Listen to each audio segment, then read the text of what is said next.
తెలంగాణ రాష్ట్ర ప్రభుత్వం విద్యాశాఖ సాంకేతిక శాఖకు సంబంధించి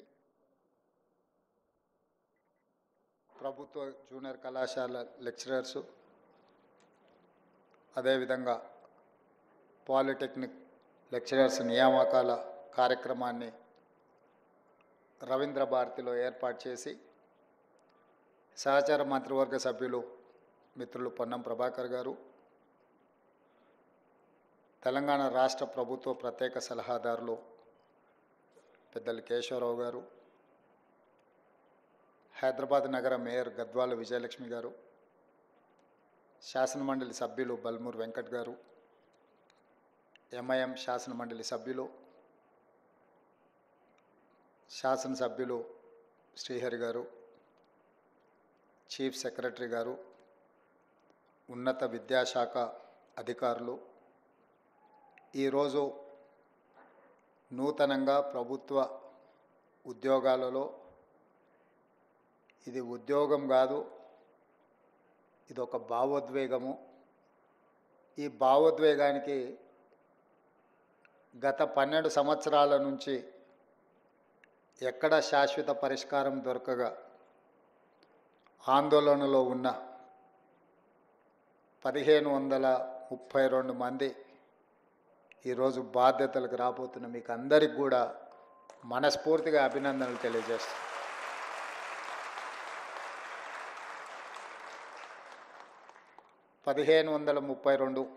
ఇందులో ప్రభుత్వ జూనియర్ కళాశాలకు సంబంధించిన 1292, పాలిటెక్నిక్ కళాశాలకు సంబంధించి 240 మంది అధ్యాపకులు తెలంగాణ యొక్క భవిష్యత్తును, తెలంగాణ విద్యార్థుల యొక్క భవిష్యత్తును, తెలంగాణ రాష్ట్ర పునర్నిర్మాణాన్ని వేగంగా బలిష్టంగా మిగతా రాష్ట్రాల కంటే ముందు బాగానే నిలబడి అభివృద్ధి పదం వైపు నడిపించడానికి మీరందరూ కంకణబద్ధులై ఈరోజు రవీంద్ర భారతిలో సమావేశమై ఒక దీక్ష, ఒక ప్రతిజ్ఞ తీసుకుంటున్నందుకు మనస్ఫూర్తిగా మిమ్మల్ని అందరిని అభినందిస్తున్నా.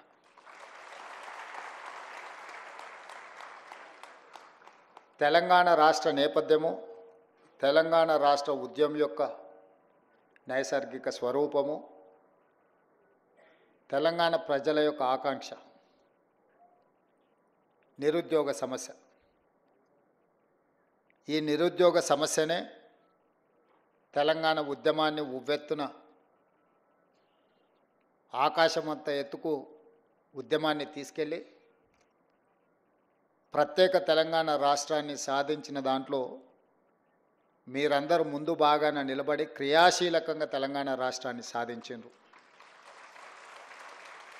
వచ్చిన తెలంగాణ రాష్ట్రంలో ఆనాటి ప్రభుత్వం మొట్టమొదటి ప్రాధాన్య కింద ప్రభుత్వ ఉద్యోగాల ఖాళీలను భర్తీ చేయడం ద్వారా ఏ భావోద్వేగంతో తెలంగాణ ఉద్యమంలో మీరు భాగస్వాములైనరో పరిష్కారం చూపిస్తారని మీరు, తెలంగాణ సమాజము, 4 కోట్ల తెలంగాణ ప్రజలందరూ భావించారు.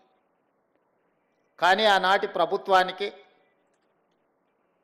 ఉద్యమం పట్ల గౌరవం లేకనో, నిరుద్యోగుల పట్ల చిత్తశుద్ధి ప్రదర్శించకపోవడం వల్లనో ఈ సమస్యకు పరిష్కారం దొరకలేదు. ఎన్నికల కంటే ముందు తెలంగాణ రాష్ట్రంలో సమ్మక్క సారలమ్మ ఆశీర్వాదం తీసుకొని పాదయాత్ర మొదలుపెట్టినప్పుడు విద్యార్థి నిరుద్యోగ యువకులకు నేను ఒక పిలుపిచ్చిన, ఇక మీరు ఉద్యోగాలు అడగకండి, మీ ద్వారా ఉద్యోగాలు సాధించుకొని అధికారంలో కూర్చున్న వాళ్ళ ఉద్యోగాలు తీసేస్తే మీ ఉద్యోగాలు మీకు వస్తాయని ఆ రోజు నేను చెప్పడం జరిగింది.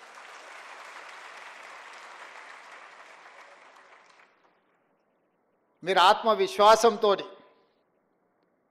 గద్దెనెక్కిన వాళ్ళు విర్రవీగుతుంటే మీరందరూ పట్టుదలతోటి తండ్రి, కొడుకు, బిడ్డ, అల్లుడి యొక్క ఉద్యోగాలను మీరు తొలగించడం ద్వారా ఈరోజు మీ ఉద్యోగాలను మీరు శాశ్వతంగా అందిపుచ్చుకున్నారని చెప్పి నేను సందర్భంగా చెప్పదలుచుకున్నాను. ఈ ప్రభుత్వ ఏర్పాటులో మీ కృషి ఉన్నది. ఈ ప్రభుత్వ ఏర్పాటులో మీ పట్టుదల ఉన్నది. ఈ ప్రభుత్వం కూడా అంతే పట్టుదలతోటి న్యాయస్థానాలలో సంవత్సరాల కొద్దిగా కేసులు వాయిదా పడుతూ మీ సమస్యలకు శాశ్వత పరిష్కారం చూపించకుండా ప్రభుత్వం సాగదీస్తున్న సందర్భంలో గతంలో దాదాపుగా చీఫ్ సెక్రటరీ గారు చెప్తున్నారు, మీ యొక్క నోటిఫికేషన్స్ కానీ మీ పరీక్షలు కానీ 12 సంవత్సరాల నుంచి వాయిదా పడుతున్న సమస్య.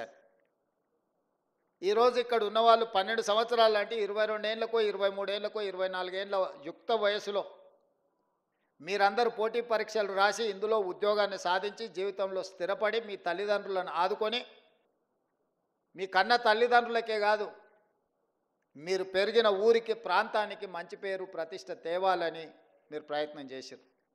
కానీ మీ యుక్త వయసు 12 సంవత్సరాలు ఏ పరిష్కారం చూపించకుండా కాలగర్భంలో కలిసిపోయిందంటే ఇది తీరని అన్యాయం తెలంగాణ జాతికి తెలంగాణ ప్రాంతానికే జరిగింది. అది మీ కుటుంబాలకు కాదని చెప్పి నేను సందర్భంగా చెప్తున్నా. 23-24 ఏళ్ళ వయసులో ప్రభుత్వ ఉద్యోగాలకు రావాల్సిన మీరు 35-36 ఏళ్ళ వయసులో వచ్చిరంటే 12 సంవత్సరాలు వృధాగా మీ కాలగర్భంలో కలిసిపోయింది అని అంటే ఒక మనిషి జీవితంలో ఎంత కోల్పోయినట్టో మీ ఉదాహరణనే తెలంగాణ సమాజం అర్థం చేసుకోవాలి. అందుకే బాధ్యత తీసుకున్న మరుక్షణం నుంచి ఇచ్చిన నోటిఫికేషన్లను, రాసిన పరీక్షలను, ప్రశ్నాపత్రాలను సంతలో సరుకులాగా అమ్ముతుంటే తెలంగాణ పబ్లిక్ సర్వీస్ కమిషన్ నుంచి వివిధ శాఖల యొక్క నియామకాలకు సంబంధించి ప్రత్యేకమైన సమీక్ష చేసి అధికారులను సమన్వయం చేసుకుంటూ న్యాయస్థానంలో ఉన్న చిక్కుముళ్లను విప్పుకుంటూ ఒక్కొక్క శాఖ నుంచి ప్రజలే సాక్షిగా ఏ ఎల్బీ స్టేడియంలో మేము బాధ్యత చేపట్టినమో, ఏ ఎల్బీ స్టేడియంలో మీరందరూ ఆశీర్వదించి మాకు ఒక ఉద్యోగ అవకాశాన్ని, ఉద్యోగ భద్రత కల్పించారో అదే ఎల్బీ స్టేడియంలో మా చీఫ్ సెక్రటరీ గారు వాళ్ళు అందించే వివరాల ప్రకారం దాదాపుగా 57,946 ఉద్యోగ నియామకాలు చేపట్టినమని గర్వంగా మీ ముందు నిలబడి నేను చెబుతున్నా. ఈరోజు మీరు అందరూ చదువుకున్న వాళ్ళు, లెక్చరర్స్ కాదు, పాలిటెక్నిక్ కావచ్చు లేకపోతే జూనియర్ కాలేజ్ కావచ్చు, దేశ చరిత్రలోనే ఏ రాష్ట్రంలో అయినా మొదటి సంవత్సరంలో 57,946 ప్రభుత్వ ఉద్యోగ ఖాళీల నియామకం చేపట్టిన రాష్ట్రం ఏదైనా ఉన్నదా? మీరు సమయం తీసుకొని మీరు మొత్తం వివరాలు సేకరించి మళ్ళీ తెలంగాణ సమాజానికి మీరు చెప్పండి. ఇది మా ప్రభుత్వం మీ అండతో సాధించిన విజయం. ఈ విజయం అసామాన్యమైనది. ఎందుకంటే ఇన్ని ఉద్యోగ నియామకాలను ఇవ్వడం ద్వారా తెలంగాణ ఉద్యమానికి పునాదులుగా ఉపయోగపడ్డ నిరుద్యోగ యువకుల యొక్క సమస్యను శాశ్వతంగా పరిష్కరించి ప్రభుత్వ ఉద్యోగ నియామకాలు అందించిన నాకు చాలా ఆత్మ సంతృప్తినిచ్చిన సందర్భం. ఒక కుటుంబంలో ఒక ఉద్యోగం వస్తే ఆ కుటుంబం యొక్క భవిష్యత్తే కాదు, వాళ్ళ భవిష్యత్ తరాల యొక్క భవిష్యత్తు కూడా తీర్చిదిద్దడానికి ఉపయోగపడుతుంది. ఈరోజు ప్రభుత్వ ఉద్యోగ నియామకాలలో మీరు అభివృద్ధి పదం వైపు నడిస్తే మీ భవిష్యత్ తరాలందరూ కూడా ఒక క్రమ పద్ధతిలో అభివృద్ధి జరగడానికి ఉపయోగపడుతుంది. మీ ఒక్కరికే పరిమితం అయ్యేది కాదు, మీకు, మీ ఊరికి, మీ కుటుంబానికి ప్రయోజనం చేకూర్చేది. ముఖ్యంగా విద్యాశాఖ, ప్రభుత్వ ఉద్యోగాలలో అన్నిటికంటే కీలకమైనది విద్యాశాఖ. అది సాంకేతిక విద్యనా లేకపోతే ప్రాథమిక విద్యనా ఉన్నత విద్యనా ఏది అనేది పక్కన పెడితే ఈ విద్యనే దేశ భవిష్యత్తు తరగతి గదుల్లో ఉన్నది అని పెద్దలు చెప్పిండ్రు. ఇవాళ ఈ దేశం యొక్క ఆర్థిక పురోగతి మన విద్యాశాఖలో ఉన్నది. ఈ విద్యాశాఖనే భవిష్యత్తు విద్యార్థుల యొక్క భవిష్యత్తును తీర్చిదిద్దవలసిన మీ సిబ్బంది ఈరోజు ఆ బాధ్యత తీసుకొని తెలంగాణ నిర్మాణంలో భాగస్వాములు కాబోతున్నారు. అలాంటి విద్యాశాఖలో ఇచ్చే ఉద్యోగము విద్యాశాఖకు కేటాయించే నిధులు ఖర్చు కాదు, అది భవిష్యత్ తరాల పెట్టుబడి. అందుకే తెలంగాణ రాష్ట్రంలో మొట్టమొదటిసారి 21,650 కోట్ల రూపాయలు విద్యాశాఖకు కేటాయించి విద్యకు మా ప్రభుత్వంలో ప్రాధాన్యత ఉన్నదని చెప్పి మేము ప్రయత్నం చేసినాం. 10 సంవత్సరాలు డిఎస్సి నోటిఫికేషన్లు ఇవ్వకపోవడం, ఇచ్చిన పరీక్షలు రాయకపోవడం, పరీక్షలు రాసిన ప్రశ్నాపత్రాలు జవాబు పత్రాలు జిరాక్స్ సెంటర్లలో అమ్ముతుంటే వాటన్నిటిని పక్కన పెట్టి టెట్ పరీక్షలు నిర్వహించడమే కాకుండా డిఎస్సి నోటిఫికేషన్ ఇచ్చి 55 రోజులలో మా అధికారులు పరీక్షలు నిర్వహించడం, ఫలితాలను ఇవ్వడము, నియామక పత్రాలను అందజేయడం కూడా 55 రోజుల్లోనే 11,000 పైచిలకు ఉపాధ్యాయులను నియమించిన చరిత్ర తెలంగాణ రాష్ట్రంలో మన ప్రభుత్వానిది, ప్రజాపాలనది. అదేవిధంగా 15-20 సంవత్సరాలు టీచర్ల ప్రమోషన్లు రాలే, 10 సంవత్సరాలు బదిలీలు జరగలే. దాదాపుగా 22,000 మంది టీచర్ల యొక్క ప్రమోషన్లు ఇవ్వడమే కాకుండా 36,000 మంది టీచర్ల యొక్క బదిలీలు చేసి విద్యా శాఖను ప్రక్షాళన చేసి ఈ ప్రభుత్వం మీకు అండగా నిలబడుతుంది అని చెప్పి మేము స్పష్టంగా ఆ నిర్ణయం తీసుకొని ముందుకు వచ్చినాం.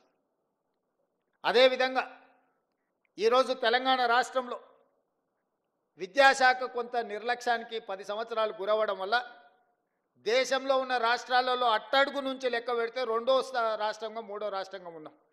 మొదటి నుంచి లెక్క పెడితే 1, 2, 3లో ఉండాల్సిన తెలంగాణ రాష్ట్రం విద్యాశాఖలో చిట్ట చివరి నుంచి లెక్క పెడితే రెండో స్థానంలో మూడో స్థానంలో ఉండడం అనేది ఇది ఆందోళన కలిగించే విషయము.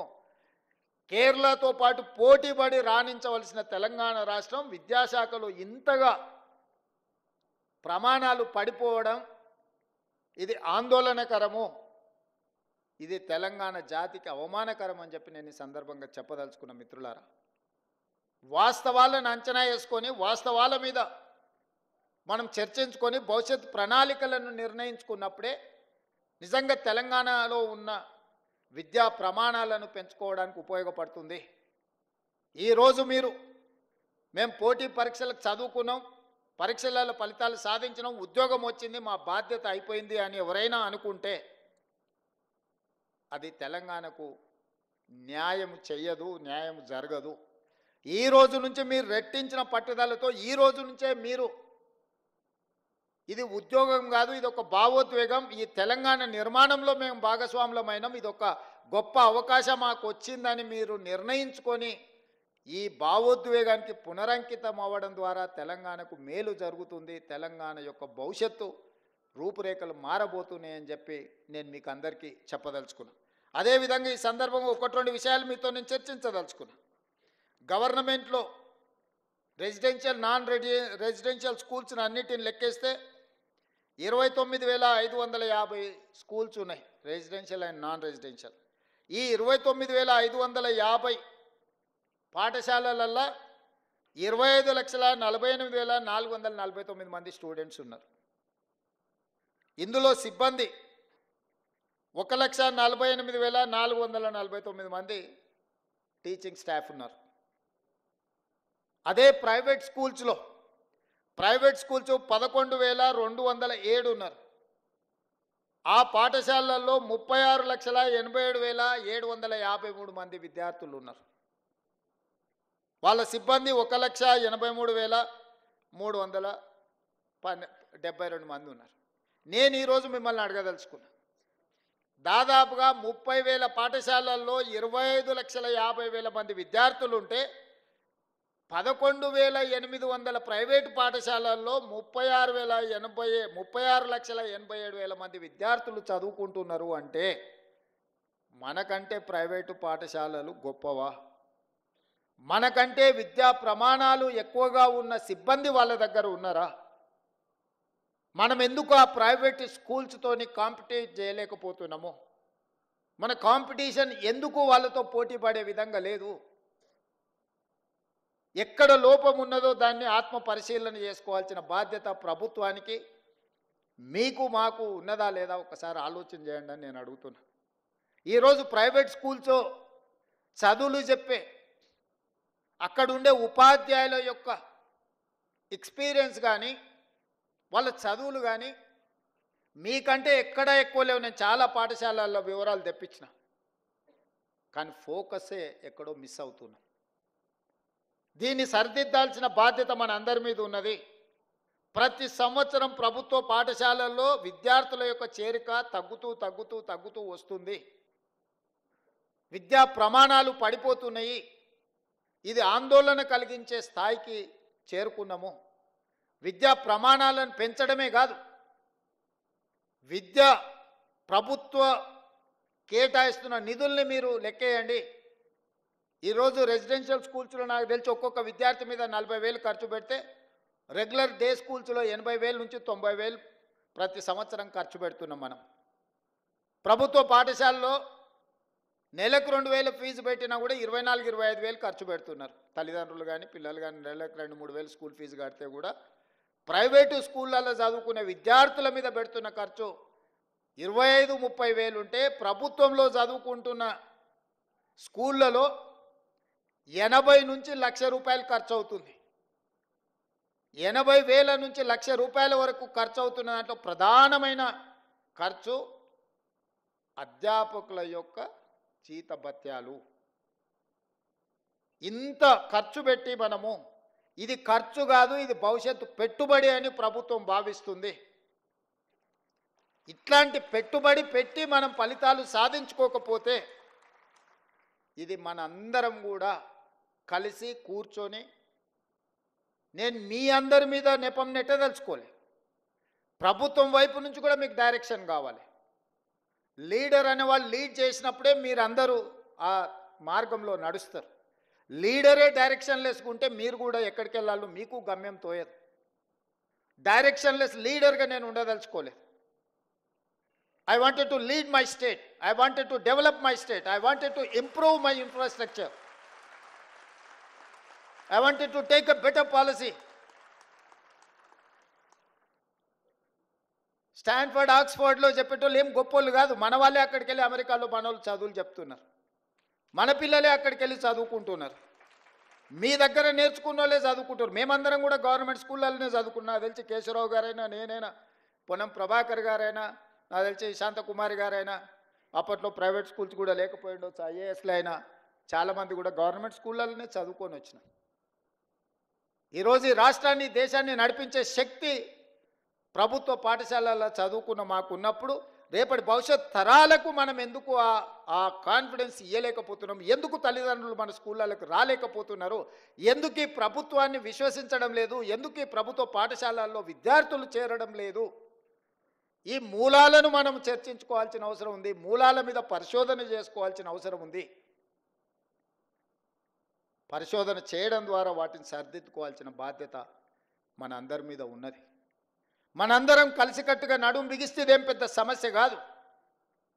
ఈరోజు young India integrated residential schools, గతంలో SC, ST, BC, minority residential schools ఇచ్చినామన్నారు. జీవోలు ఇచ్చిండ్రు, సంతోషం. అడ్మినిస్ట్రేటివ్ శాంక్షన్ ఇచ్చిండ్రు, సంతోషం. ఎక్కడైనా ఎస్సీ, ఎస్టీ, బీసీ, మైనారిటీ స్కూల్స్కి ఎక్కడైనా బిల్డింగులు కట్టినరా? ఎక్కడైనా వాళ్ళకి ఏమన్నా కనీస మౌలిక వసతులు ఉన్నాయా? మూసేసిన పోల్ట్రీ ఫామ్లలోనో లేకపోతే 4 గదులు ఎక్కడైనా కొన్ని రాజకీయ పార్టీల లీడర్లు కట్టుకున్న దాంట్లో కిరాయికి పెట్టించి ఆ పిల్లల భవిష్యత్తునంతా సర్వనాశనం చేసిండ్రు. అందుకే ఈరోజు each and every assembly constituency మొన్ననే 58 యంగ్ ఇండియా ఇంటిగ్రేటెడ్ రెసిడెన్షియల్ స్కూల్స్కి దాదాపుగా 11,500 కోట్ల రూపాయలు. ఒక్కొక్క క్యాంపస్ 20 నుంచి 25 ఎకరాలల్లో 200 కోట్ల రూపాయలతోని 100 అసెంబ్లీ కాన్స్టిట్యున్సీలలో 100 యంగ్ ఇండియా ఇంటిగ్రేటెడ్ రెసిడెన్షియల్ స్కూల్స్ని మన ప్రభుత్వం నిర్ణయం తీసుకున్నది. రాబోయే 3 సంవత్సరాలలో 25 నుంచి 30,000 కోట్ల రూపాయలు ఇన్ఫ్రాస్ట్రక్చర్ క్రియేట్ చేసి ఒక అద్భుతమైన ఇన్ఫ్రాస్ట్రక్చర్ ఇవ్వడం ద్వారా విద్యా ప్రమాణాలను పెంచాలి అని ఈరోజు ప్రభుత్వం ప్రయత్నం చేస్తుంది. ఇవాళ ఇంజనీరింగ్ స్టూడెంట్స్ వెరీ అన్ఫార్చునేట్, ప్రతి సంవత్సరం 1,10,000 మంది ఇంజనీరింగ్ గ్రాడ్యుయేట్స్ తెలంగాణ రాష్ట్రం నుంచి పాస్ అవుతున్నారు. అందులో 10% కూడా ఉద్యోగాలు వస్తలేవు. దాదాపుగా 1,00,000 మంది ఇంజనీరింగ్ గ్రాడ్యుయేట్స్ ఉద్యోగాలు దొరకక ఊరికెళ్తే తల్లిదండ్రులకు భారం అవుతామని, నగరంలో చదువుకున్న చదువు కాబట్టి ఇతర ఉద్యోగాలు చేయలేక కుటుంబాలు క్షోభను అనుభవిస్తున్నాయి. చాలామంది నా దగ్గరకు వస్తారు, సార్ మా పిల్లవాడు ఇంజనీరింగ్ చదువుతున్నాడు, ఏదైనా ఉద్యోగం చూడు సార్, నువ్వు ముఖ్యమంత్రి కదా, నా కొడంగల్ నియోజకవర్గం నుంచి వస్తారు. ఏంద్రా అంటే నేను కంప్యూటర్ సైన్స్ చదువుకున్నా అంటాడు. దాంట్లో ఎవరి దగ్గరకన్నా ఉద్యోగానికి మావాడిని అంటే వాడు ఇంటర్వ్యూ పోతే బేసిక్స్ కూడా లేదు. ఇతర సాంప్రదాయకబద్ధమైన ఇంజనీరింగ్ చదవడం లేదు, సివిల్, మెకానికల్, ఎలక్ట్రికల్. ప్రతి వాళ్ళు కంప్యూటర్ సైన్స్ చదువుకోవాలి, అమెరికాకి వెళ్ళాలి, డాలర్లు సంపాదించాలి, కుటుంబాన్ని పోషించాలి అనే ఒక పట్టుదల లక్ష్యం బాగానే ఉంది. ఎంతమందికి కంప్యూటర్ సైన్స్లో ఉద్యోగాలు వస్తాయి? ఎంతమంది అమెరికాకు పోగలుగుతారు? ఎంతమంది నిజంగా అంత సాంకేతిక నైపుణ్యాన్ని సాధిస్తున్నారు? అందుకే ఈరోజు సర్టిఫికెట్ ఉండడం వేరు, సాంకేతిక నైపుణ్యం ఉండడం వేరు, ఉద్యోగ అవకాశాలను అందిపుచ్చుకోవడం వేరు. వీటన్నిటిని గమనించి యంగ్ ఇండియా స్కిల్స్ యూనివర్సిటీ అని ఈ దేశంలోనే మొట్టమొదటిసారి పబ్లిక్ ప్రైవేట్ పార్ట్నర్షిప్లో యంగ్ ఇండియా స్కిల్స్ యూనివర్సిటీని సాంకేతిక నైపుణ్యాన్ని పెంపొందించే విధంగా మల్టీనేషనల్ కంపెనీలు, లిజెండ్స్ ఇన్ కార్పొరేట్ సెక్టర్ వాళ్ళనే బోర్డ్ ఆఫ్ డైరెక్టర్స్గా తీసుకున్నాం. ఈరోజు young India residential young India మన స్కిల్స్ యూనివర్సిటీకి చైర్పర్సన్ వచ్చి Mahindra group of companies, Anand Mahindra అంటే మహేంద్ర కార్లు మనం చూస్తున్నాం కదా, అంత సక్సెస్ స్టోరీ ఉన్న వ్యక్తిని మన ప్రభుత్వం ప్రారంభించిన యూనివర్సిటీకి చైర్పర్సన్గా నియమించిన బోర్డ్ ఆఫ్ డైరెక్టర్స్గా రెడ్డి ల్యాబ్స్, అరబిందో, లేకపోతే Apollo hospitals, biggest corporate company success story ఉన్న వాళ్ళను ఎండీస్ని తీసుకొచ్చి మన government young India skills university board of డైరెక్టర్స్గా పెట్టి సిలబస్ వాళ్ళే తయారు చేస్తారు, విద్యార్థులను వాళ్ళే సెలెక్ట్ చేస్తారు, ట్రైనింగ్ వాళ్ళే ఇస్తారు, ట్రైనింగ్ ఇచ్చిన వాళ్ళందరినీ వాళ్ళే ఉద్యోగాలు ఇస్తారు. ప్రభుత్వం ఫెసిలిటేటర్గా మాత్రమే ఉంటుంది, ప్రభుత్వం పాత్ర లేదు. 60 ఎకరాలు ఇప్పుడు ఫ్యూచర్ సిటీలో ఇచ్చి దాదాపుగా వాళ్లకు ఈరోజు 20 లక్షల స్క్వేర్ ఫీట్లో యూనివర్సిటీ కట్టి 600 కోట్ల రూపాయల కార్పస్ ఫండ్, గవర్నమెంట్ పైసలు కాదు, కార్పొరేట్ కంపెనీల సిఎస్ఆర్ ఫండ్స్, కార్పస్ ఫండ్ అంటే ఆ యూనివర్సిటీ నడుపుకోవడానికి అవసరమైన నిధులను ఒక 600 కోట్ల రూపాయలు వాళ్ళ బ్యాంకులో పెట్టి ఆ విద్యార్థుల యొక్క భవిష్యత్తుకు ఆ నిధులు వాళ్ళు ఖర్చు పెట్టుకునే మొత్తం పవర్స్ అన్ని వాళ్ళకి ఇచ్చేసి ఈరోజు యంగ్ ఇండియా స్కిల్స్ యూనివర్సిటీని తెలంగాణ రాష్ట్రంలోనే దేశానికి ఆదర్శంగా ఉండే విధంగా ఈరోజు మనం నిర్ణయం తీసుకున్నాం. ఇవాళ చదువుకొని సర్టిఫికెట్ మనకు సరిపోదు. యువమిత్రులారా, నేను మీతో స్పష్టంగా చెప్పదలుచుకున్న, ప్రపంచంతో పోటీ పడాలి అంటే చదువుతో పాటు సాంకేతిక నైపుణ్యం ఉండాలి. సాంకేతిక నైపుణ్యంతో పాటు కమ్యూనికేట్ చేసే స్కిల్ ఉండాలి. కొందరు చాలా తెలివితేటలు ఉంటాయి, రాయగలుగుతారు, కానీ ఇంటర్వ్యూకి వెళ్తే మాట్లాడడానికి నోట్లోకి వెళ్ళి మాట వెళ్ళదు. ఎదురుగున్న వాళ్ళని చూడంగానే వీళ్ళకు చేతులు చల్లగా అయిపోతాయి. ఏం అడగాలి, ఏం అడుగుతాడో, ఏం చెప్పాలో. ఆ ఎదురుగా అడిగేటోనికంటే వీడికి తెలివి ఎక్కువ ఉంటుంది, కానీ వీడు చెప్పడానికి సమయంలో ఇది రాదు. ఇట్లాంటి వాటిని అన్నిటిని మనం ఓవర్కమ్ కావాల్సిన అవసరం ఉన్నది. ఈరోజు ప్రపంచం అంతా మన వైపు చూస్తుంది. మరి ఆ ప్రపంచంతో పోటీ పడే విధంగా తెలంగాణ రాష్ట్రాన్ని తీర్చిదిద్దుకోవాలి. ఇదే కాదు, మన ఒలింపిక్స్ చూసిరు, ఒక గోల్డ్ మెడల్ అని వచ్చిందా భారతదేశానికి? ప్రపంచంలోనే అత్యధిక జనాభా 140 కోట్ల జనాభా ఉన్న దేశం భారతదేశం. యువ సంపద, ప్రపంచంలో మనం మేధావులం అంటున్నాం, ప్రపంచానికే మనము ఐటీని, ఫార్మాని మనమే సరఫరా చేస్తున్నాం అంటున్నాం. ఈ గొప్పలు బాగానే ఉన్నాయి, కానీ గోల్డ్ మెడల్ ఎక్కడుంది? గోల్డ్ మెడల్ ఎక్కడుందని నేను అడుగుతున్నా. ఎందుకు ఈ దేశం, ఎందుకు మన యువత, మనందరం ఎందుకు ఆలోచన చేయలేకపోతున్నాం? ఇది మన దేశం కాదా? మనకు బాధ్యత లేదా? మనం బంగారు పథకాలు సాధించొద్దా? అంటే లీడర్స్కి ఫోకస్ లేకపోవడం వల్ల, లీడర్స్ ఇన్ఫ్రాస్ట్రక్చర్ క్రియేట్ చేయకపోవడం వల్ల, లీడర్స్ ఈ స్పోర్ట్స్ని ప్రాధాన్యత కింద తీసుకోకపోవడం వల్ల ఈ దేశానికి అన్యాయం జరుగుతుంది. అందుకే యంగ్ ఇండియా స్పోర్ట్స్ యూనివర్సిటీని, యంగ్ ఇండియా స్పోర్ట్స్ అకాడమీని మనం ఈరోజు ప్రారంభించుకున్నాము. ప్రపంచ దిగ్గజాలైన కార్పొరేట్ కంపెనీలను తీసుకొచ్చి అందులో భాగస్వాములను చేసినాము. సౌత్ కొరియన్ స్పోర్ట్స్ యూనివర్సిటీని సౌత్ కొరియా పోయినప్పుడు ఒక యూనివర్సిటీకి పోయినా, క్యాంపస్ ఎంత అంటే 30 ఎకరాలు. మన ఉస్మానియా యూనివర్సిటీ క్యాంపస్ కొన్ని 100 ఎకరాలు, కాకతీయ యూనివర్సిటీ క్యాంపస్ కొన్ని 100 ఎకరాలు, మన పాలమూరు యూనివర్సిటీ ఒక 300 ఎకరాలలో ఉన్నట్టుంది. 30 ఎకరాలు సౌత్ కొరియన్ స్పోర్ట్స్ యూనివర్సిటీకి నేను వెళ్తే ఒలింపిక్స్లో 32 పథకాలు వచ్చినాయి. 32లో 16 పథకాలు ఒక యూనివర్సిటీకి వచ్చినాయి. 16 పథకాలలో ఒక అమ్మాయిని నేను కలిసిన ఆర్చరీలో, ఆ అమ్మాయికి 3 గోల్డ్ మెడల్స్ వచ్చినాయి. ఒకే ఒక అమ్మాయి ఒలింపిక్స్లో 3 గోల్డ్ మెడల్స్ సంపాదించింది. I was surprise. ఒక అమ్మాయి 3 ఒలింపిక్స్లో గోల్డ్ మెడల్ సంపాదించిన అమ్మాయి ఆ యూనివర్సిటీ స్టూడెంట్ సాదాసీదాగా వచ్చి కలిసింది. ఒక అమ్మాయి చిన్న పాపులేషన్ ఉన్న సౌత్ కొరియాలో 3 గోల్డ్ మెడల్, 32 మెడల్స్ సాధిస్తే 140 కోట్ల జనాభా ఉన్న మనం ఒక్కటి కూడా సాధించలేదంటే మనం ఆత్మ పరిశీలన చేసుకోవాల్సిన అవసరం ఉందా లేదా ఆలోచించేయండి మిత్రులారా. అందుకే ఈరోజు చదువుతో పాటు క్రీడలకు కూడా ప్రాధాన్యత ఇవ్వాలని క్రికెట్లో వరల్డ్ కప్ సాధించిన సిరాజుద్దీన్ మన హైదరాబాద్ యువ క్రికెటర్ని, అతను చదువుకున్నది ఇంటర్మీడియటే. అతనికి ఉద్యోగాలు ఇవ్వాలంటే నిబంధన అడ్డం వచ్చింది. క్యాబినెట్లో పెట్టి నిబంధనను సవరించి గ్రూప్ 1 డిఎస్పీ జాబ్ సిరాజుద్దీన్కి ఇచ్చిన నేను. నిఖత్ జరీన్ బాక్సింగ్లో నిజామాబాద్ ఒక అత్యంత purest of the poor minority family girl బాక్సింగ్లో రాణిస్తే ఆ అమ్మాయిని నిఖత్ జరీన్ని 2 కోట్ల రూపాయల నగదు ఇవ్వడమే కాకుండా గ్రూప్ 1 జాబ్ డిఎస్పీ జాబ్ ఆ అమ్మాయికి ఇచ్చిన. దీప్తి అని పారా ఒలింపిక్స్లో కాంస్య పథకం సాధించింది వరంగల్ అమ్మాయి.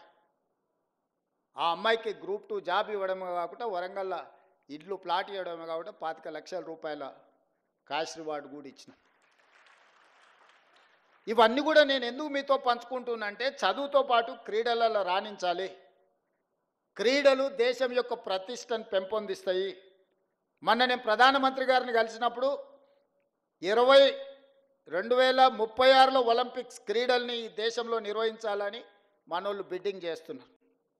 ఈ దేశంలో అత్యధికంగా క్రీడలకు సంబంధించిన వసతులు తెలంగాణ రాష్ట్రంలో హైదరాబాద్లో ఉన్నాయి. 20 ఏళ్ల కింద మనము నేషనల్ మిలిటరీ గేమ్స్ కండక్ట్ చేసినాం, ఎఫ్రో ఏషియన్ గేమ్స్ కండక్ట్ చేసినాం. గొప్ప గొప్ప క్రీడల్ని మన హైదరాబాద్ నగరంలో మనం నిర్వహించినాం. కానీ 20 ఏళ్ళు అవి పెళ్ళిళ్ళకు పేరంటాలకు ఫంక్షన్ హాల్స్గా మారిపోయినాయి. ఇది నిజంగా బాధతోని కూడుకున్న విషయం. అందుకే నేను వస్తానే సింగిల్ ఆర్డర్ ఇచ్చిన, స్పోర్ట్స్కు తప్ప గేమ్స్కు తప్ప అవి ఎవ్వడికి ఇవ్వద్దు. ఎవడున్నా ముఖ్యమంత్రి ఇంట్లో శుభకార్యం ఉన్నా అవి మాత్రం ఇవ్వడానికి వీల్లేదని ఒక ఆర్డర్ ఇచ్చి వాటిని అన్నిటినీ రివైవ్ చేసి రిపేర్స్ చేసి ట్రై నేషనల్ ఫుట్బాల్ ఛాంపియన్షిప్ నుంచి రెగ్యులర్గా క్రీడల్ని అక్కడ నిర్వహించే కార్యక్రమాన్ని ఇచ్చిన. ఇవాళ అవన్నిటిని కూడా స్పోర్ట్స్ యూనివర్సిటీకి మనం ఈరోజు డెడికేట్ చేస్తున్నాం. రేపు భవిష్యత్తులో మీరందరూ, ఎందుకంటే మీ స్కూల్లో మీ కాలేజీలో మీ ప్రాంతంలో మట్టిలో మాణిక్యాలను వెలికి తీసి క్రీడాకారులను తయారు చేసే బాధ్యత మీ అందరి మీద ఉన్నది. మిత్రులారా, మీరందరూ దృష్టిలో పెట్టుకోండి. చదువుకోవడం ఉద్యోగం సాధించడమే కాదు, దేశ గౌరవ ప్రతిష్ట పెరగాలి అంటే కూడా ఇతర రంగాలలో మనం రాణించాలంటే మీరు గుర్తించాలి. విద్యార్థులలో ఉన్న నైపుణ్యాన్ని మీరే గుర్తించగలరు. తల్లిదండ్రుల కంటే ఎక్కువగా మీరు వాళ్ళతో మీతోనే ఎక్కువ సమయం ఉంటారు, మీరే గుర్తించగలుగుతారు. మీరందరూ ఆ దిశగా ఆలోచన చేయండి. ఆ దిశగా మనందరం ప్రయాణం చేద్దాం, మనందరం కలిసి పనిచేద్దాం. కొన్ని సమస్యలు ఉండొచ్చు, కానీ సమస్యల మీద చర్చించుకుంటూ సమస్యలు పరిష్కారం కాలేదు కాబట్టి ప్రభుత్వానికి సహకరించమని ప్రభుత్వ ఉద్యోగులు ఎవరన్నా అనుకుంటే ఇంకా మన పరిస్థితులు దిగజారిపోయి నెల జీతభత్యాలు ఇచ్చుకోలేని పరిస్థితికి పడిపోతాము. ఇవాళ ప్రభుత్వంలో ఉన్న వాళ్ళని అడగండి, డిసెంబరు 2023 కంటే ముందు ఎన్నడైనా 1వ తారీఖు నాడు జీతాలు వచ్చినాయా? తెలంగాణ రాష్ట్రం వచ్చిన తర్వాత జనవరి 2024 నుంచి ఈ రోజు వరకు ప్రతి నెల 1వ తారీఖు నాడు ప్రభుత్వ ఉద్యోగికి జీత భత్తాలు ఖాతాలో పడుతున్నాయా లేదా? మీరు ఒక్కసారి వాళ్ళు అడగండి. ఏ ప్రభుత్వం కోసం, ఏ ప్రజల కోసం మీరు నిరంతరం కష్టపడుతున్నారో 1వ తారీఖు నాడు మీకు జీత భత్యాలు ఇవ్వలేదంటే మీ యజమాని మీదనో మీ ప్రభుత్వం మీదనో మీకు ఎందుకు విశ్వాసం ఉంటుంది? ఎందుకు నమ్మకంగా పనిచేస్తారు? అందుకే ఈరోజు ప్రతి నెల 1వ తారీఖు నాడు నా ప్రభుత్వ ఉద్యోగులకు జీత భత్యాలు ఇచ్చే ప్రయత్నం నేను చేస్తున్నా. ఇప్పటివరకు ఒక్క రోజు కూడా తప్పకుండా ఈ నెల చాలా ఇబ్బంది వస్తే రిజర్వ్ బ్యాంకులో ప్రత్యేకంగా తలకాయ తాకట్టు పెట్టి 4,000 కోట్ల రూపాయలు తీసుకొచ్చి 1వ తారీఖు నాడు ప్రభుత్వ ఉద్యోగస్తులకు జీత భత్యాలు ఇచ్చిన. సరే, కరువు భత్యము, డిఏలు, కొన్ని విషయాలు మీరు అంటున్నారు. నేను ఒకటే మా ప్రభుత్వ ఉద్యోగ మిత్రులకు విజ్ఞప్తి చేస్తున్నాను. ఈ ప్రభుత్వం మీది, నేను కస్టోడియన్ మాత్రమే.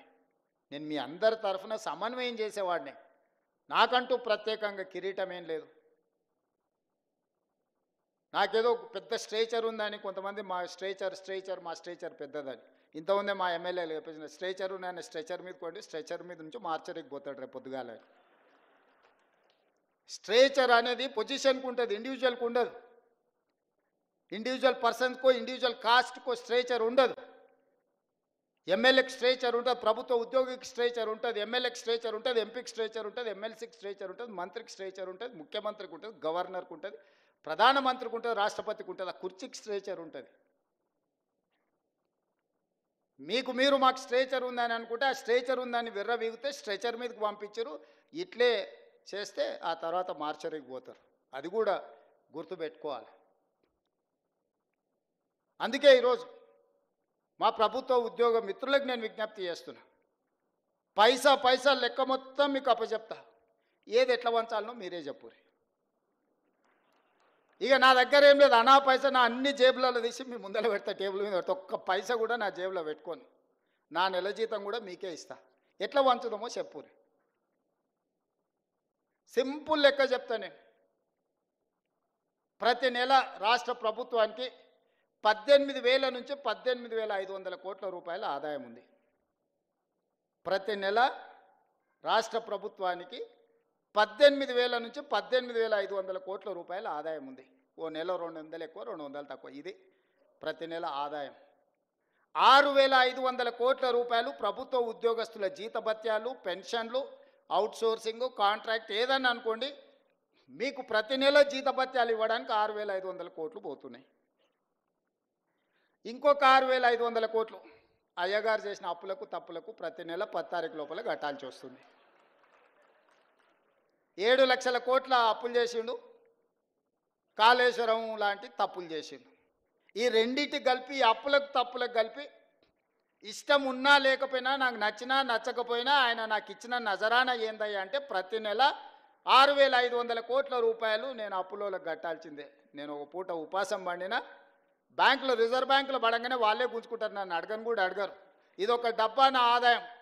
ఇందులో ప్రతి రూపాయి పడంగానే 1 తారీఖు నుంచి 10 తారీఖు లోపల ఈ అప్పులు ఇచ్చిన బ్యాంకులు, రిజర్వ్ బ్యాంకు నుంచి అటే తీసుకొని పోతారు. 6,500 అటు పోయినాయి. మీరు మా బంధువులు, ఆత్మబంధువులు కాబట్టి 6,500 కోట్లు మీ ఉద్యోగస్తులకు ఇస్తున్నా. 13,000 కోట్ల రూపాయలు అయిపోయినాయి. ఇక నా దగ్గర ఎంత మిగిలిందా అంటే 5,000 నుంచి 5,500 కోట్లు. ఇక నేను మిమ్మల్ని అడుగుతున్నా, ఈ 5,000 నుంచి 5,500 కోట్లల్లో షాదీ ముబారక్, కళ్యాణ లక్ష్మి, పెన్షను, రైతు రుణమాఫీ, రైతు భరోసా, ఇట్లా 25-30 ప్రభుత్వ సంక్షేమ పథకాలు ఉన్నాయి.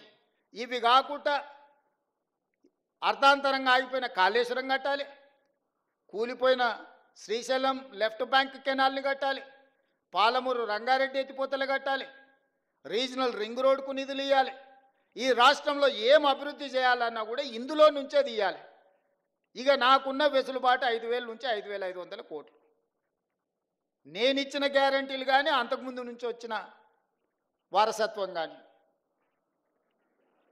ఇవన్నీ కలిపితే నాకు ఇంకొక 18,000 కోట్లు కావాలి వాస్తవంగా. ఆయన కాంట్రాక్టర్లకు అగ్రిమెంట్లు చేసిండు, ఆయన కమిషన్లు తీసుకొని ఆయన వెళ్ళిపోయిండు. ఇవాళ వాళ్ళ పేమెంట్లు నేను వచ్చి కూర్చున్నప్పటికీ 42,000 పేమెంట్లు బకాయిలు పెట్టిపోయిండు ఈ కాంట్రాక్టర్లకి. ఇక విద్యుత్ శాఖ ఇవాటి మళ్ళీ పక్కన పెట్టాలి. అట్లా నేను మినిమం వెల్ఫేర్ ఉన్న వాటిని ఒక మాదిరిగా నడపాలంటే నాకు 22,000 కోట్లు కావాలి. 22,000 కోట్లు నాకు వస్తే ఇప్పుడున్న కమిట్మెంట్స్ ఏదైతే వెల్ఫేర్లో ఇప్పుడు నేను చెప్పిన రైతు భరోసా కావచ్చు, లేకపోతే ఆర్టీసీ బస్సు కావచ్చు, లేకపోతే ఉచిత కరెంటు కావచ్చు, ఇంటికి సిలిండర్ కావచ్చు, రాజీవ్ ఆరోగ్యశ్రీ, ఇట్లా ఇవన్నీ కలిపితే 22,000 కావాలి. 22,000 అంటే 13,000 ఇవి తీసేస్తే 9,000 కోట్లు ఉంటే నేను ఇవన్నీ సమన్వయం చేయగలుగుతా 15 తారీఖు లోపల. ఇంకొక 8,000 కోట్లు ఉంటే ఈయన కాంట్రాక్టర్లకు పెట్టిపోయిన అప్పులకు బిల్లులు కట్టాలి. ఆ బిల్లులు పక్కన పెట్టినా కూడా 9,000 కావాలి. 9,000కు నాకు 5,500 ఉన్నాయి. అందుకే ఓ నెల ఆశా వర్కర్లకు పెండింగ్ పెడితే, ఓ రోజు అంగన్వాడీ వర్కర్లకు పెండింగ్ పెడితే, ఓ రోజు షాదీ ముబారక్ పెండింగ్ పెడితే, ఓ రోజు కళ్యాణ లక్ష్మి పెండింగ్ పెడితే, అంటే ఓ నెల పాల పైసలు ఇచ్చి ఇంటికి రాయిపి, ఓ నెల ఇంటికి రాయి ఇచ్చేసి పిల్లల ఫీజులు బకాయిలు పెట్టి, పిల్లల ఫీజులు ఒక నెల కట్టి, ఇట్లా రొటేషన్ చేసే పనే జరుగుతుంది. ఇవన్నీ నేను చెప్తా, రాష్ట్రం దివాలా తీసిందని బయటికి చెప్తావా నువ్వు అంటాడు. ఊపర్ శర్వాని అందరు పరిశాని. ఎన్ని రోజులు కప్పిపుచ్చుకోవాలి? క్యాన్సర్ ముదిరిపోతుంటే నేను బాగున్నా, కండలు తిరిగినాయి, నాకు 6 ప్యాక్ ఉందని ఎన్ని రోజులు అబద్ధం చెప్పాలి నేను? మీరు చెప్పండి. ఈ రాష్ట్రానికి ఆర్థికంగా ఆయన గారు క్యాన్సర్ ఇచ్చిపోయిండు, ఆ క్యాన్సర్ నుంచి నేను కోలుకొని దాన్ని ఏదో రకంగా ఆరోగ్యం సాధించి దీన్ని ముందుకు తీసుకెళ్లాలనే ప్రయత్నం చేస్తుంటే నువ్వేం చేయలేదు, నువ్వు దిగిపో అంటాడు. అరే మీరు అందరు 5 ఏళ్ల కోసం కదా ఎక్కించింది, నా పేరు మీదనే మీ దగ్గరకు వచ్చి దండం పెడితే రాహుల్ గాంధీ గారు వచ్చి అరే గీననే మా ఓడి నన్ను చూసి ఓటేరి, నన్ను కూడా చూసి ఓటేరు అని 10 నెలలకే దిగిపో అంటాడేంది, 10 ఏళ్ళు కుర్చీలో కూర్చున్నాయన. ఇప్పుడు మీరు ప్రభుత్వ ఉద్యోగులు, ఇవాళ మీకు నియామక పత్రం ఇస్తున్నాం, వచ్చే సంవత్సరం మీరు రిటైర్ అయిపోండి, మీరు దిగిపోందంటే మీరు ఊరుకుంటారా మిత్రులారా? మీకు ఒక నిబంధన ప్రకారమే మిమ్మల్ని నియామకం చేపడుతున్నాం కదా, ఇవాళ మీకు నియామక పత్రాలు అందిస్తున్నట్టు ఒక నియమ నిబంధనల ప్రకారమే కదా. మరి ఒక 5 ఏళ్ళ కోసం మీరు ఆశీర్వదించి 65 సీట్లు ఇచ్చి సార్ నువ్వు నడుపు మేము ఉంటాము, ఏంది కష్టం నష్టం వస్తే మేము అండగంలో పడితే ఓ పూట వెనక ముందైనా కలిసి అవసరమైతే అందరం కలిసి ఓ పూట ఉపాసం పండి అయినా మంచి చేద్దామని మీరు అందరు సహకరిస్తుంటే వాళ్ళ బాధ ఏంది, వాళ్ళ దుఃఖం ఏంది? ఎప్పుడైనా చూసిర్రా వాళ్ళ అసహనం, వాళ్ళ కోపం? ఏం గుంజుకున్నా వాళ్ళది? నేను ఏం ఫామ్ హౌస్ గుంజుకున్నానా? ఈ కుర్చీ కూడా మీరు గుంజుకొని నాకు ఇచ్చారు, నేనేం గుంజుకోలేదే. మీరు అందరు కలిసి ఇక లాభం లేదా, నువ్వు దిగు, ఇక నువ్వు ఉన్నా ఒకటే లేకున్నా ఒకటే, పోతేంత ఉంతేంత అని చెప్పి దించి మీరు అప్పచెప్తారు. నేను పని చేయనియాలి కదా నన్ను. ఇప్పుడు నన్ను పని చేయనిస్తేనే కదా ఇవాళ వీడికి వచ్చి మీ ముందు నిలబడి మీ నియామక పత్రాలు ఇవ్వగలిగిన కదా. ఆయన 12 ఏళ్ళలో చేసినట్టే నేనెందుకు చేయడానికి అవకాశం వస్తుండే? ఆయన పాలమూరు రంగారెడ్డి ఎత్తిపోతలు పూర్తి చేసి ఇవాళ నేను కొట్లాడాల్సిన అవసరం ఎందుకుంది? ఎస్ఎల్బిసి 2005లో 6లో మొదలుపెట్టింది, 2026 వచ్చినా పూర్తి చేయనందుకే కదా నేను మనం మొదలు పెడితే ప్రమాదం జరిగి 8 మంది ప్రాణాలు కోల్పోయినరు. భీమా, నెట్టంపాడు, కోయిల్ సాగర్ ఏదైనా ఆనాడు మేము కట్టిన శ్రీశైలం, నాగార్జున సాగర్, శ్రీరామ్ సాగర్ ఏ ప్రాజెక్ట్ అయినా చూడండి, 60 ఏళ్ళు 70 ఏళ్ళ నుంచి నిటారుగా నిలబడి ఎన్నో తుఫాన్లకు ఎన్నో భూకంపాలకు తట్టుకొని నిలబడ్డ ప్రాజెక్టులు మేము కడితే ఆయన గారు 1,00,000 కోట్లు పెట్టి కాళేశ్వరం కడితే కట్టుడు కూలుడు 2 అయిపోయినాయి. పనిమంతుడు పందిరేస్తానంట కుక్కతో ఒక తలిగి కూలిపోయిందంట.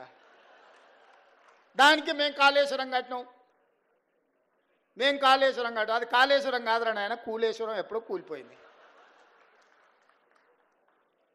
ఆయన ఏ మాత్రం సిగ్గుపడకుండా అబద్ధాలు మొత్తం ఫ్యామిలీ ఫ్యామిలీ ఫ్యామిలీ ప్యాకేజ్లో అబద్ధాలు మాట్లాడతారు. ఒక్కడనే ఏమన్నా చక్కగా మాట్లాడతాడు అంటే మీరు చూడురి. సరే ఇవన్నీ నేను చూసుకుంటా, పిల్లల భవిష్యత్తు మీరు చూసుకోరు. నా కోరిక ఒక్కటే, రేపటి నాయకత్వాన్ని ఇవ్వాల్సింది మీరే. ఆనాడు మాకు చదువులు చెప్పిన సార్లు మాకు చదువు నేర్పిండ్రు కాబట్టే ఈరోజు ఈ రాష్ట్రానికి మేము నాయకత్వాన్ని ఇవ్వగలిగినాం. మేము ప్రభుత్వ పాఠశాలల్లో చదువుకొని వచ్చినాం, గ్రామీణ ప్రాంతం నుంచి వచ్చినాం, పల్లెటూరు నుంచి వచ్చిన వాళ్ళు. మేమేం ఆకాశం నుంచి ఓడిపడలే, అమెరికాలో చదువుకోలే, ఇక్కడనే చదువుకుని ఇక్కడ గవర్నమెంట్ స్కూళ్ళనే చదువుకున్నాం. కానీ ఈరోజు ఓ బాధ్యత నెరవేరుస్తున్నాం, దీంట్లో ముందుకు వెళ్తాం. ఇందులో ఇట్లాంటి ఒడిదుడుకులు వచ్చినప్పుడు మేము ఎదుర్కొంటాం, అవసరమైనప్పుడు మీరు సహకారం అందిద్దురు. రేపటి భవిష్యత్ తరాలను నిర్మించడానికి మీ సహకారం అవసరం మిత్రులారా. కొన్నిసార్లు ఏదైనా అటు ఇటు పూట వెనక ముందు ఆలస్యమని, ఇది మన కుటుంబము. మన కుటుంబంలో నెల జీతం సరిపోనప్పుడు మనం ఎట్లయితే సమన్వయం చేసుకొని ఓసారి ఇంటికి రాయి 4 రోజులు, ఓసారి పాల పైసలు, ఓసారి పిల్లల ఫీజులు, ఓసారి ఆ దవాఖాన ఖర్చులు, ఓసారి పండుగ కొత్త బట్టలు కొనుక్కోకుండా కూడా పాత వాటినే ఉతికి ఇస్త్రీ చేసుకొని మంచిగా దొడుక్కుంటాం. వీళ్ళు ఎదురుగున్నోళ్ళు ఏమన్నా అనుకుంటారేమో. ప్రభుత్వం కూడా గింతే, ఇదేంది లేదు. మీ కుటుంబం నా కుటుంబం ఏందో ఈ ప్రభుత్వం కూడా మందే. అనా పైసతో సహా అన్ని లెక్కలు మీ ముందర పెడతా. మీరే ఒక కమిటీ వేసుకోండి, రాన్రి కూర్చొని అన్నీ మీకు అప్పచెప్తే ఏది వంచుతారో మీరు సిట్టి రాసిస్తే ఆ సిట్టి ప్రకారం రాబోయే 12 నెలలు మొత్తం అట్నీ చేస్తా. ఒక్క రూపాయి కూడా దాచిపెట్టను, ఒక్క రూపాయి కూడా నేను అబద్ధం చెప్పను. అబద్ధాలతోని తాతల ముత్తాతల పేర్ల మీద ఎవరి పిల్లలో చచ్చిపోతే ఇంత దూరం నేను రాలే. కష్టాన్ని నమ్ముకొని వచ్చినా, ఉన్నది ఉన్నట్టు చెప్పి ఇంత దూరం వచ్చినా. ఈరోజు ఇక్కడికి చేరుకున్నా అంటే కష్టము నిజం మాట్లాడటం ఈ రెండే మీరు ఆశీర్వదించి ఇక్కడికి ఇచ్చారు. ఇక్కడికి వచ్చిన తర్వాత అబద్ధాల ప్రాతిపదికన రాష్ట్రాన్ని నడపదలుచుకోలేదు మిత్రులారా.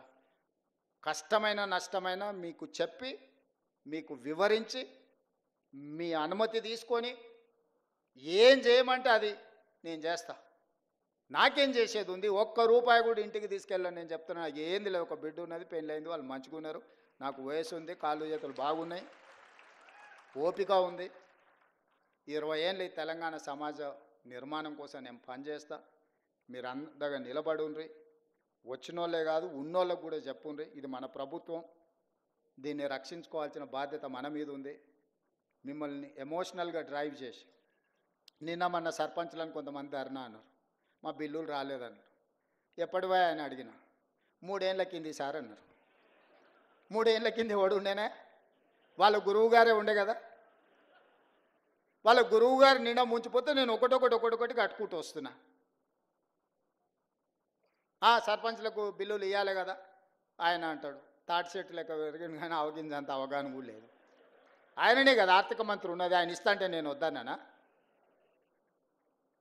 అంటే ఇట్లాంటివి సమయానుకూలంగా ప్రజలు మర్చిపోతారు అనుకొని మనల్ని భ్రమలలో పెట్టి ఏదైతే చేయాలనుకుంటుందో అది కుదరదు, అది అట్లా మంచిది కాదు. జాగ్రత్తగా మన అందరం కలిసి ముందుకు వెళ్దాం, ఈ రాష్ట్రాన్ని కాపాడుకుందాం, ఈ రాష్ట్రాన్ని దేశానికి ఆదర్శంగా తీర్చిదిద్దుదామని తెలియజేస్తూ మీ అందరి దగ్గర సెలవు తీసుకుంటున్నా. ధన్యవాదాలు మిత్రులారా.